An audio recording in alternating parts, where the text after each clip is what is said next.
ভারত পাক যুদ্ধ অপারেশন সিন্দুর। অপারেশন সিন্দুরের হাত ধরে ভারত এমন কিছু পেয়েছে যা বিশ্বের সামনে ভারতের অবস্থান, সামরিক দিক থেকে ভারত ঠিক কতটা শক্তিশালী সেই সব কিছুকে প্রমাণ করে দিয়েছে। ভারতে একটা কথা ভীষণ চলে, সেটা হচ্ছে চীনা মাল। যে কোনো জিনিস হোক, মানে ওই মোবাইল ফোন থেকে বাড়ির কোনো একটা টুনি লাইট, সব কিছুতেই কিন্তু আমরা চীনা মাল কথাটা ভীষণ ব্যবহার করি। খারাপ হয়ে গেল মানে চীনা মাল বলে খারাপ হয়েছে। আর এবারে যখন চলে আসছে সামরিক ক্ষেত্র, সেখানেও এই চীনা মাল যে আসলে ঠিক কেমন সেটা একেবারে আমরা হাড়ে হাড়ে দেখতে পেলাম। আমেরিকা, চীন, এদের সবার বর্তমানে চক্ষুশূল হয়ে উঠেছে ভারতবর্ষ। কারণ প্রধানমন্ত্রী নরেন্দ্র মোদীর মেক ইন ইন্ডিয়া এই প্রজেক্ট ভারতকে আত্মনির্ভর করেছে।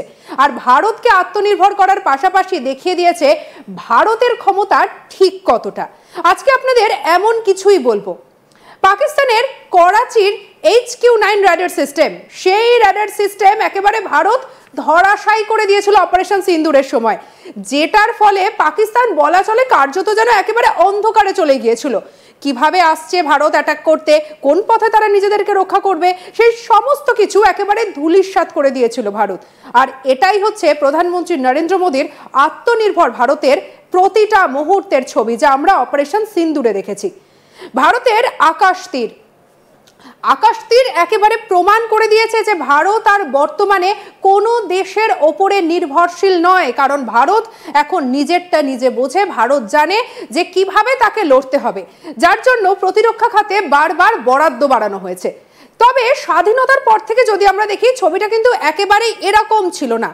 তবে ভারত পাক যুদ্ধকে দিয়ে যেভাবে অজানা লক্ষ্মী লাভ ভারতের ঘরে এসেছে, সেটা কিভাবে এসেছে সেটাই আপনাদের পরপর দেখাবো। চলুন বরঞ্চ প্রথমে দেখি যে কোন কোন দেশের ওপরে আগে ভারত নির্ভরশীল ছিল। দেখুন, চলুন আমরা বরঞ্চ প্রথমে দেখে নিই প্রতিরক্ষা খাতে ভারত ঠিক কি কি আমদানি করেছে।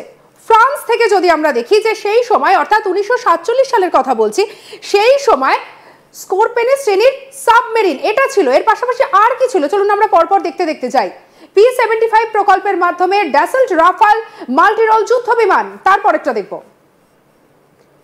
এছাড়াও ছিল স্করপেনের শ্রেণীর সাবমেরিন। তবে জার্মানির কাছ থেকে ভারত ঠিক কি কি নিয়েছিল চলুন দেখি।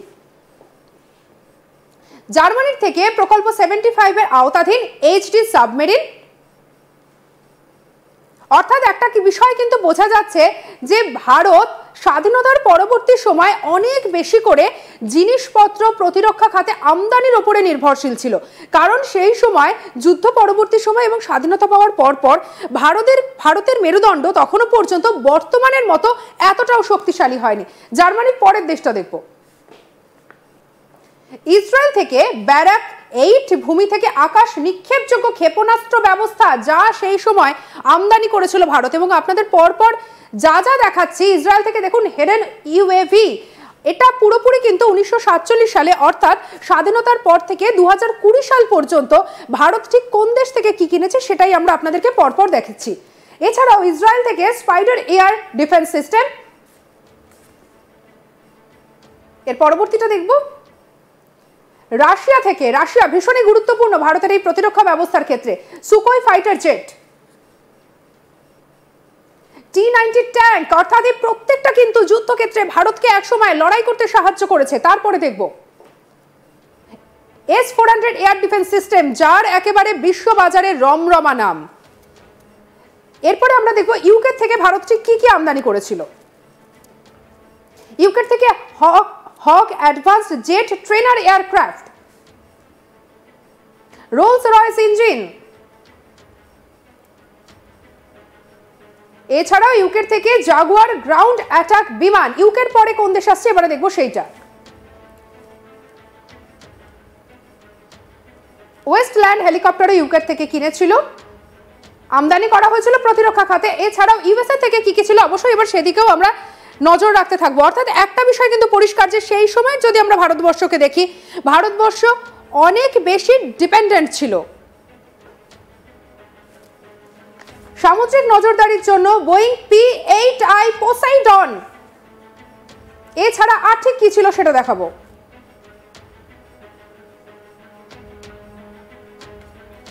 Lockheed Martin C-130J super Hercules পরিবহন বিমান, অর্থাৎ পরিবহন বিমানের ক্ষেত্রেও কিন্তু একেবারে যদি বলা চলে কখনো ইউএস, কখনো জার্মানি, কখনো ইউকে, কখনো রাশিয়া, কখনো ইসরায়েল, বিভিন্ন দেশের উপরে ভারত ছিল নির্ভরযোগ্য। এবারে আপনাদেরকে আরো একটা হিসাব দেখাবো,